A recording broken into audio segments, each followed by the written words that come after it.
This is Lakeisha from Pennsylvania for hashtag I am beautiful, hashtag tell your beauty story.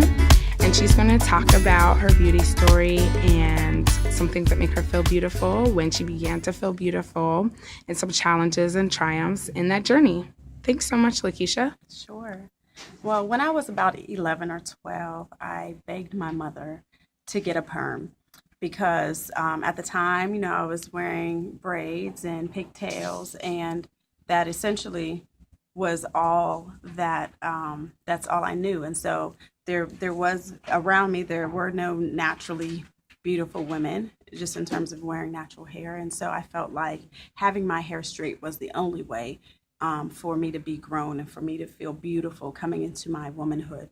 And so I did that. She gave me an at-home perm just for me, and just for me we did that.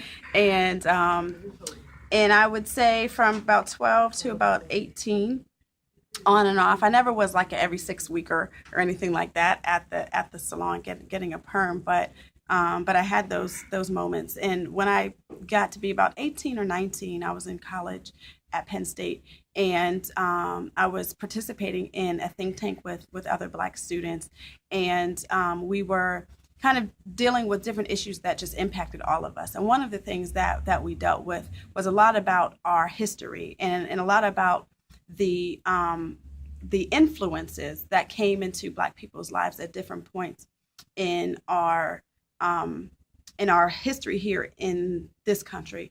And a lot of that made me rethink a lot of things about why I was eating what I was eating, why I was thinking the way that I was thinking, why I was doing my hair the way that I was doing my hair.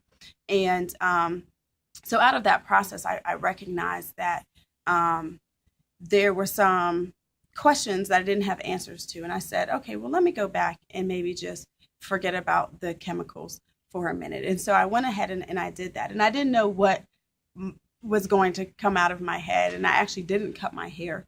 And for most of my life, I've always had pretty lengthy hair.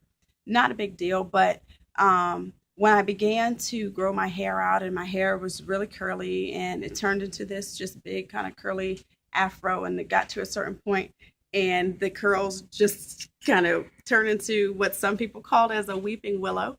I had to accept that that's what it was.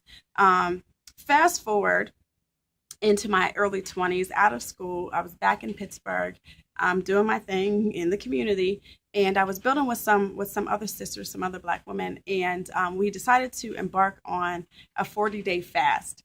And so we were fasting. Each week we focus on kind of a different thing. And within that time frame, one of the things that kind of came to me in my own process of prayer and like meditation was that I needed to challenge some of the standards and some of the ideas that I had about my own beauty. And a part of that had so much to do with my hair.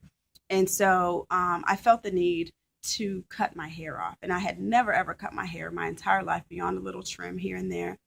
And so I went to the salon and had, at that point, 22, 23 years of hair cut down to about here. And when I looked in the mirror immediately after my hair was cut, and I almost physically felt the cutting when it was happening. But when I looked in the mirror, I remember that I felt ugly.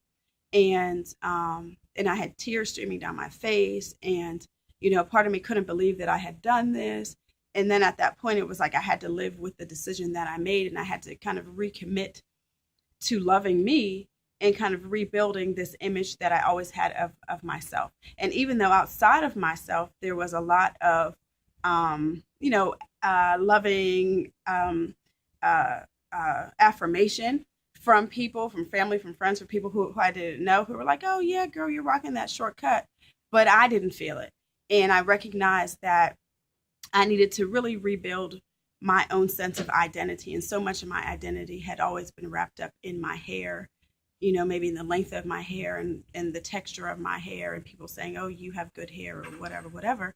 And so that had been a struggle. And I recognized that some of that I needed to let die and let go so that I could re-embrace who I was. And so long story short, for several years, I grew my hair, cut my hair, locked my hair, cut my hair, grew my hair, cut my hair. Went through this process for a long period of time. One thing that I recognize, and that is that I like to change things, and that's okay. But also in that process, I recognize how much of the external environment, the things that people say, and sometimes the things that people don't say, affect how we feel about ourselves. It's interesting because right now this is like one of the first times that I pressed my hair straight in like 14 years or something like that. And so that's been interesting to get people's reactions and responses. It's interesting sometimes even when I look in the mirror, because I sometimes have to I'm looking at my physical face and my physical appearance, but I have to look beyond myself to recognize that I'm the same person, no matter how I'm wearing my hair, and that it's really about me being healthy.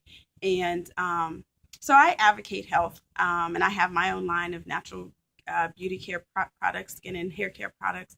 But it's really about being chemical free and really about embracing who we are in the most healthy ways that we can. And so that's a snippet of my beauty story, I guess. Well, thank you so much, Lakeisha. We really appreciate it. And excuse me, I need some water myself to replenish.